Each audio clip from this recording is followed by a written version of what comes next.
کبھی آپ کے گھر میں وہ ماحول ہوتا کہ شاید ہم میں سے کسی دیندار کے گھر میں ماحول ہو تو وہ آگ لگاتے کہ یہ کیا ہو رہا ہے، لیکن آپ اس کو بھی برداشت کرتے.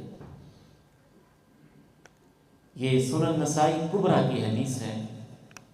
ماں جی عائشہ رضی اللہ تعالی عنہا فرماتی ہیں کہ میرے گھر میں آپ تشریف فرما تھے تو ہماری دوسری ماں جی سودا ملنے کے لیے تشریف لائیں.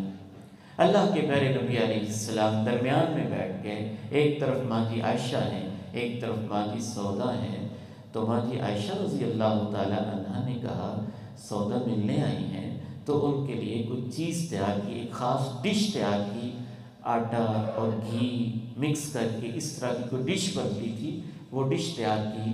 اور جب ڈش تیار کی تو ماں جی سودا سے کہا سودا کھاؤ. سودا کہنے کی میں تو نہیں کھاؤں گی. ماں جی عائشہ نے کہا